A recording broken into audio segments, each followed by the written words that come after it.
Awesome sauce.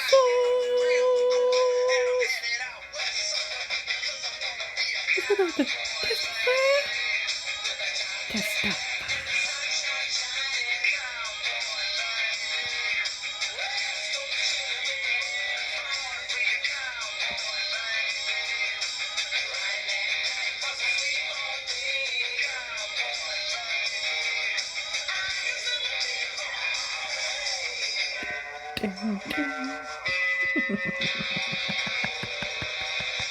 Awesome sauce.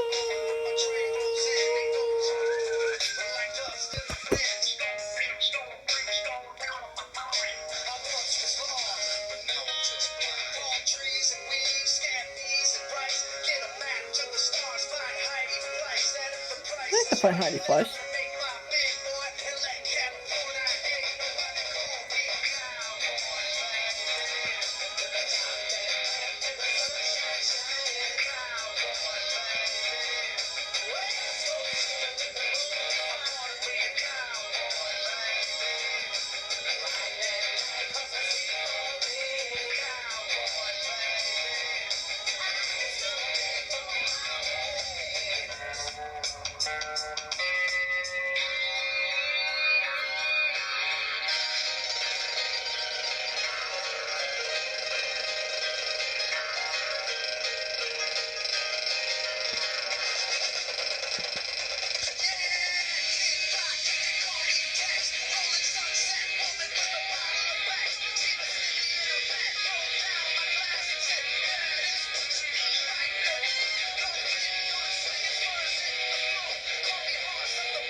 Yeah, that's just awesome sauce.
Hello folks, this is Blind Adam the Comic Pimp.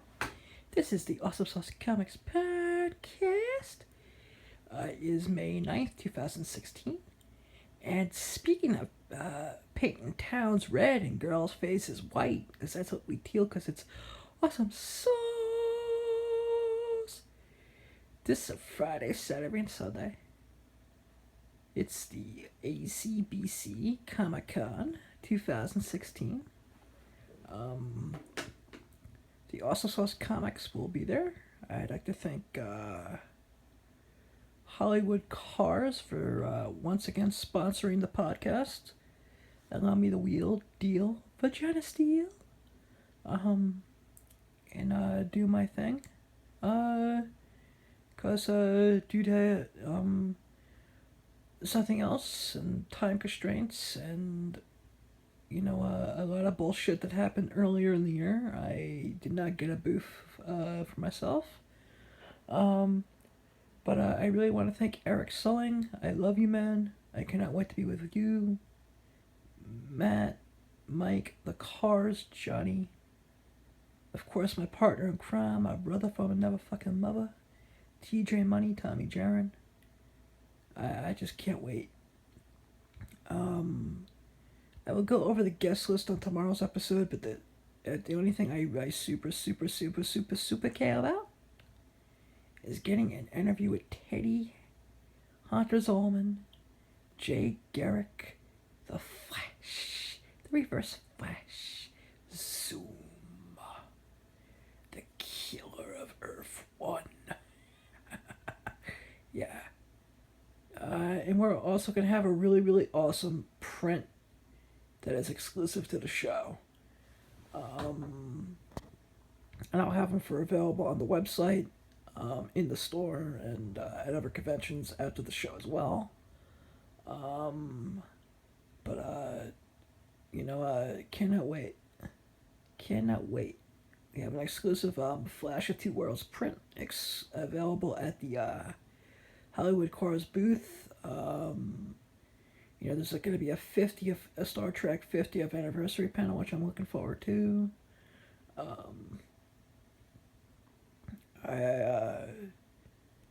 There's going to be a trivia game Saturday night. Their guest list is not as big as it was last year. Take picture. Viewfind. 7 minutes. 4 seconds. They got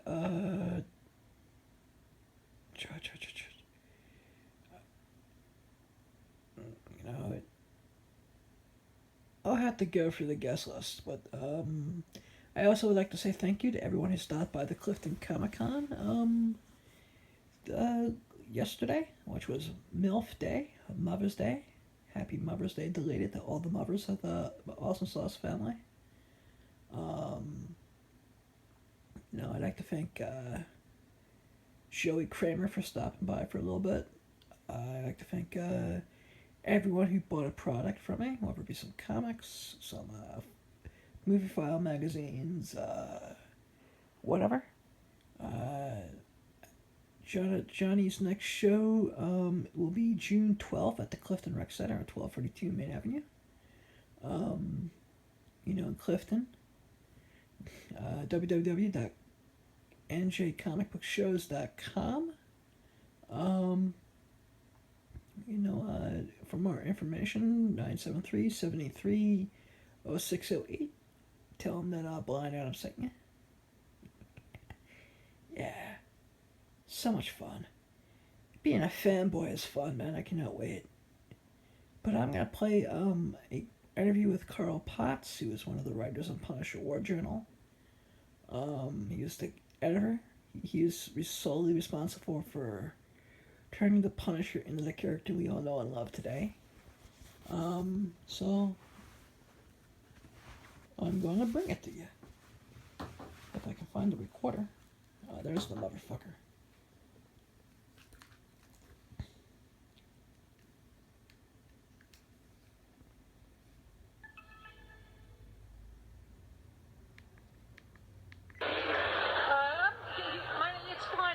East Coast, this is Blind Adam of the Awesome Sauce Comics Podcast. I'm at the East Coast Comic Con with Carl Potts. How you doing today, Carl? I'm doing good, thanks. So you had a classic run on Punisher War Journal. Yes. What was your take on the character going into it? Well, I'd had established a take on the character before then because I was the editor that developed the character from being sort of a third-string guest star into being in their own original miniseries, and then. So you were the editor on the classic Mike Zeck miniseries. Yeah, and then after that we started the ongoing series. I hired Mike Barrett and Klaus Janson to work on that, and then I started having a lot of ideas for stories for the character, but we didn't have an outlet for it because Mike Barrett certainly didn't need my ideas. He was having more than enough of his own. So I proposed, the Punisher was doing so well, I proposed a new series, War Journal, that I would write, and initially I'd do the layouts for, and Jim Lee wanted to do the finished art on it. So we did that initially, and it came out on a 6-week schedule because I was editing full-time, and I couldn't write it and do layouts without it being on a 6-week schedule. But it became such a hit so quickly, Marvel decided they had to make it monthly, so no one needed to be doing layouts for Jim Lee anymore. So I just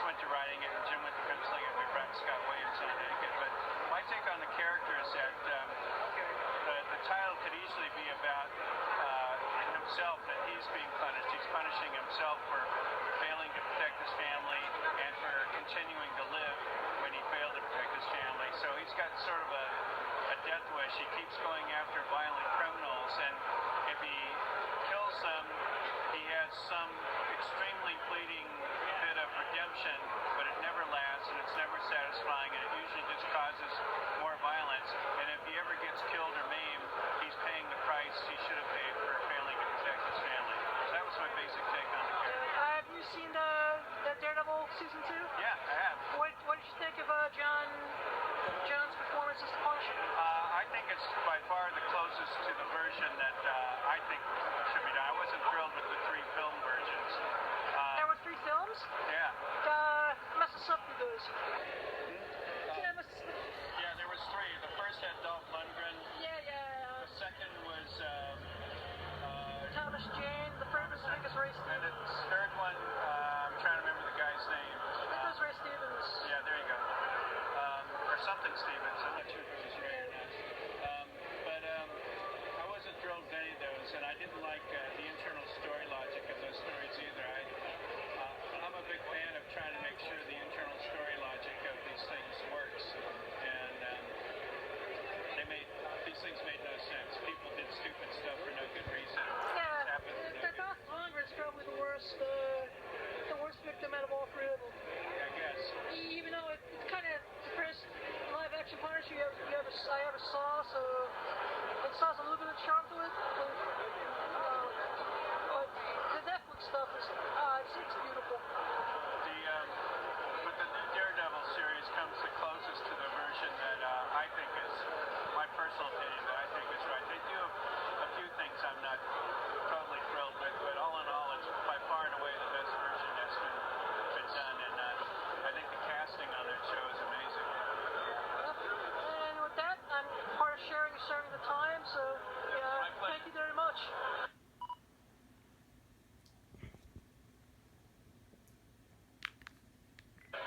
This is Brian Adam of the Awesome Sauce Comics Podcast. I'm here at the East Coast Comic Con with Mark Texiera. How you doing?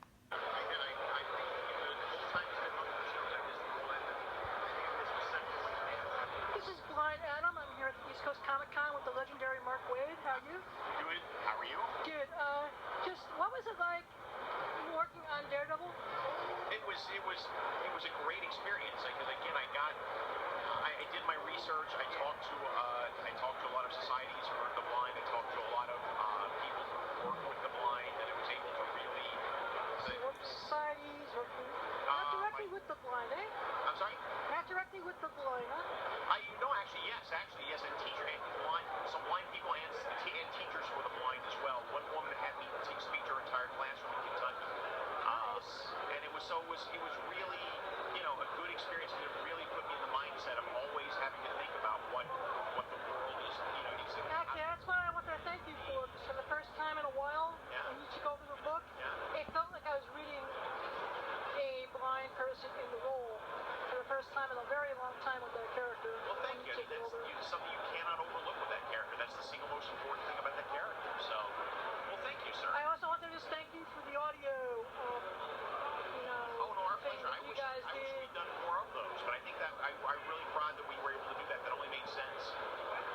Because I'm going blind from the disease, and it's like I'm losing more and more of my sight. It's getting more and more difficult to read comics. So I really want to thank you for that. That really, it's like cool. Now I don't have to. My reader can take a day off. My pleasure. Well, then thank you so much. I appreciate And thank you for your run on the Flash.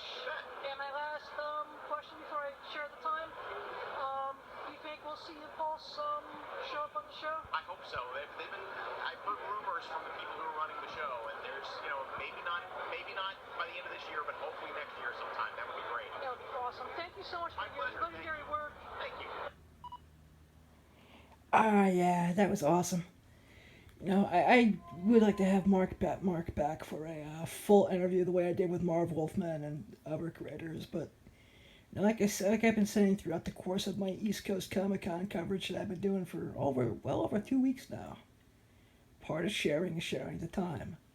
And sometimes when you're walking around, you guys all know I do retail, and I, have other endeavors that I have my fingers in other pies. You know, apple pie, blueberry pie, poontang pie. Yeah, I put my finger in the poontang pie, and then I lick the finger. Is that's how the blind man's champion? Blind Adam the Comic Pimp rose, motherfuckers. But, you know, I cannot wait for Atlantic City Comic Con. You know, I'm kind of digging the new Becky Quinn and Punisher comic. Issue 1 was nice. It's nice to see Steve Dillon back on art. I'm also really super digging Charles Soule's run on the Daredevil book. Still don't know how I feel about the Chinese sidekick character yet, but outside of that, I'm having fun with it. And tonight's Gotham. We're gonna play one more thing, and then we're gonna talk some Gotham. And if some of these interviews, if you hear like little pieces from it overlapping and whatnot, you know, I apologize in advance. There we go. This is Blind Adam of the awesomesauce Comics podcast at East Coast Comic Con with James Zabar, the creator of the. This is Blind Adam of the awesomesauce Comics podcast. I'm at the East Coast Comic Con with Cliff Chang. That's fine. Hi, I'm Blind Adam of the awesomesauce Comics podcast. I'm at the East Coast Comic Con with Mike Rockham. That's already been played. WordPress.com. That's already been played.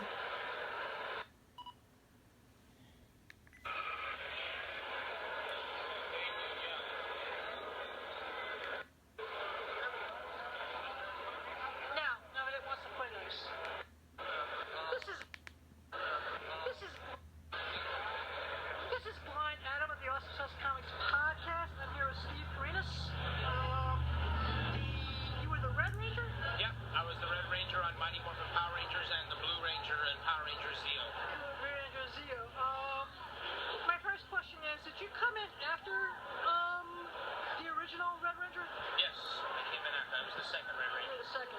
So what was it like taking over the role, at that point? I was nervous about it because I knew that he was already so popular, and I knew there might be a lot of very angry fans to discover that he was gone. But I just hoped that eventually I could win them over, which I did. And my second question, this is just a fanboy question that a lot of my audience wants to know. Who do you think would win in an MMA fight between Jason David Frank and CM Punk? Jason David Frank would win. Okay. Yep. Cool. And thank you so much. Actually, thank you for all the entertainment over the years. I appreciate that. I'm now showing Power Rangers to my 5-year-old nephew. He Nice. thinks it's the greatest thing in the world. That's excellent. Thank you. So thank you so much. Appreciate it, buddy.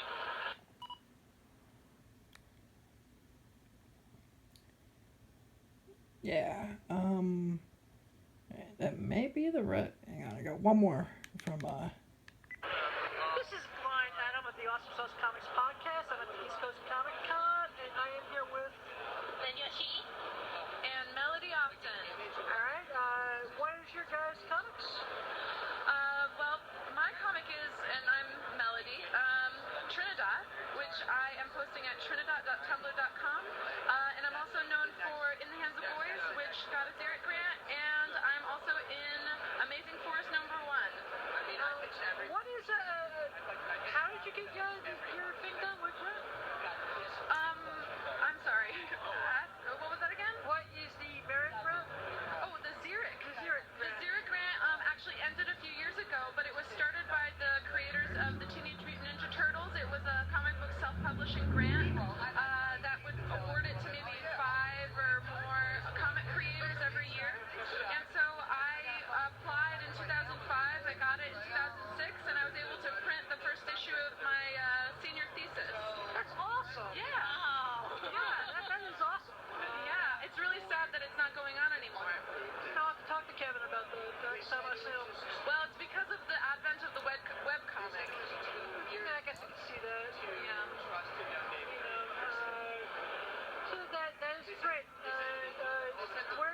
someone wanted to find Trinidad? Trinidad? Trinidad? Yeah, so you would go to trinidad.tumblr.com and just follow it. You know, every week it comes out on Thursday at 8 a.m. and it's being colorized, and eventually I'm going to have it as compiled graphic novels, and at that point I'll definitely announce it. But I would prefer everyone just followed it on Tumblr. That's the That's best. awesome. That's awesome. Thank you so much. What about your book? My name is Leah Shi, and I have a very short comic called Last Survivor, Comixology. I also am doing a comic series with Emmett Comics called Inside the Loop right now. That's Emmett Comics. You could both purchase them at Comixology, and if Leah Shi is hard to type in, you can also find me on my handle Proto Kitty. Proto as in prototype, and kitty as in like a cat. Alright, cool. Thank you guys so much. This is Blind Animal. I love cats. I love every cat. Whatever happened to Debbie the cat lady from eHarmony? I mean, she would be great at comic book conventions, man. She really would. She would be awesome. Yes. Where put my other recorder? Landscape. Stop with cap as. Arrow.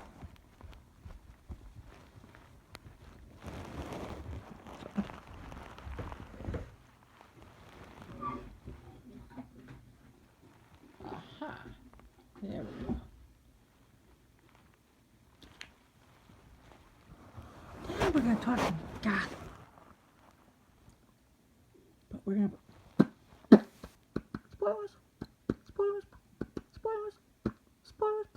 Spoilers.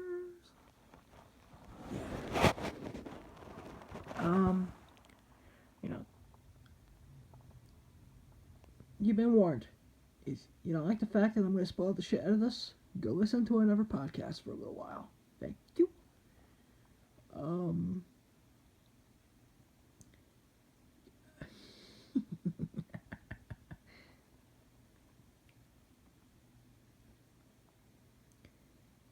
I think Gotham is going cuckoo for Cocoa Puffs.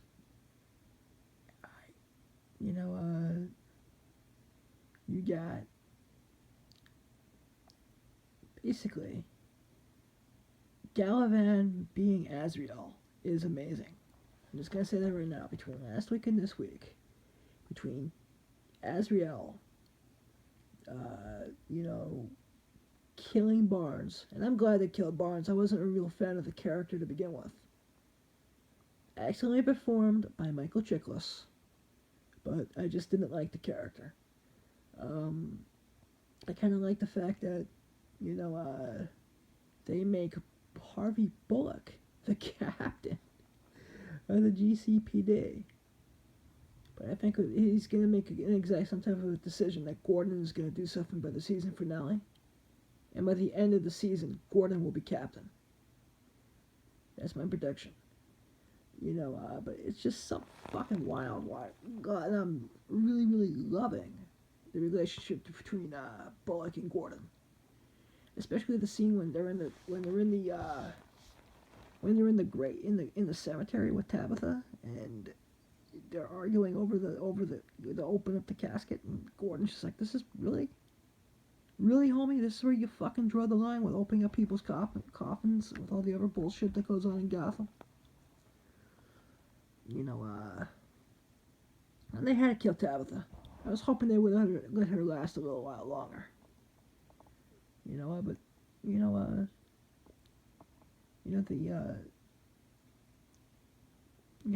other, it's just so badass. The scene where Penguin fucking blows Galavan away with the bazooka in Wayne Manor. Holy shit, bros. Just Robert Lord Taylor is the MVP of the show. I mean, Sean Petrini is second place, Daniel Logan, then the actress that plays Selena. And that final scene with Selena and Firefly, And I really think this show is starting to embrace its comic book roots. It's part comic book show, it's part police procedural. It's fucking amazing. Erin Richards as Barbara is still the hottest actress on the show. At least until Moraine Baccarin as Leslie Tompkins comes back. But that's just my opinion. Testify. It looks like, Nigma escaped Arkham, so he'll come back as the Riddler next season, hopefully.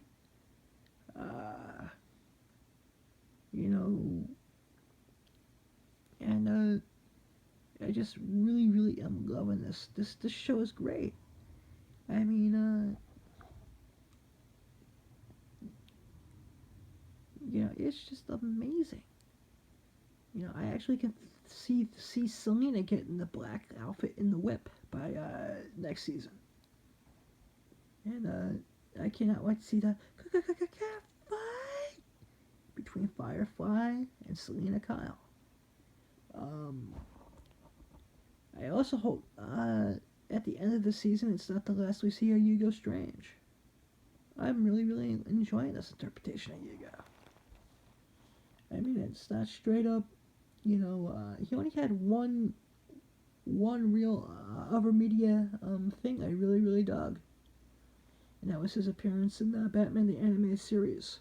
And the episode where he learns about Bruce Wayne's identity and then tries to auction it off.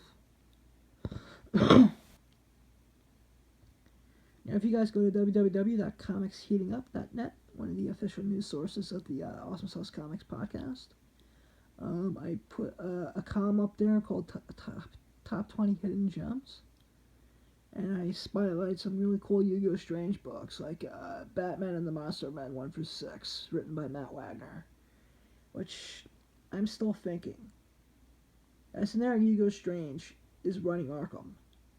And he's doing experiments to create better villains. Which pretty much has been Hugo Strange's run throughout the season. He creates Galavan and turns him into Azrael. He turns Victor Fries into Mr. Freeze. He had a hand in Firefly. He's got a hand in... And it looked like we saw Killer Croc somewhere tonight, but I don't think Gotham can do Killer Croc because of the Suicide Squad movie.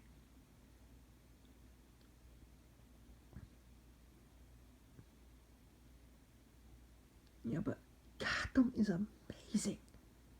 I mean, the top 5 shows to watch on TV right now are The Flash. And I cannot wait for Kevin Smith's dinosaur. Running in the Dinosaurs. Or, it's the Kevin Smith episode. Of course I'm gonna watch it.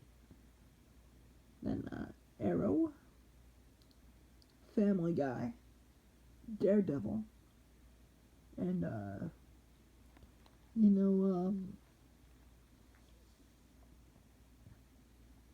I had to pick up a show. It'd probably be Legends of Tomorrow. Because Katie Cassidy's got killed off of Arrow. And when I have a quiet house and I can go ape shit, I'm going to talk about what I think of everyone beating up a bunch of haters. Because I'm sick of it being that it's so fashionable to hate on things. But we'll get to that another time.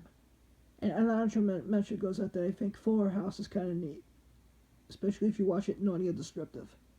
And the actress that plays Kimmy, kind of hot, kind of milfish. Kind of, but I like to fuck and never suck my dick. Oh, babe, oh boy. Once again, this Friday, Saturday, and Sunday, May 13th, 14th, and 15th, Atlantic City Comic Con, Boardwalk Con, www.doacbc.com, Teddy Hunter Zolman, Reverse Flash, J. Garrick Sears is with a guest of honor. And see you there. I love you all. I thank you all for being a loving, amazing, awesome sauce family. Keep one foot in the gutter, one fist in the gold. Too hot to handle, to cut a hole. Viewfinder. Cap V. I. E. Viewfinder. M. E. Echo. E. W. Viewfinder. Viewfinder. Viewfinder. F. Viewfinder. F. Viewfinder. Image. W. Viewfinder. Viewfinder. E. I. Viewfinder. Viewfinder. Viewfinder. Viewfinder. Cap V. Viewfinder. 31 minutes. 33 seconds. Viewfinder. Cap V. I. E. Viewfinder. Image.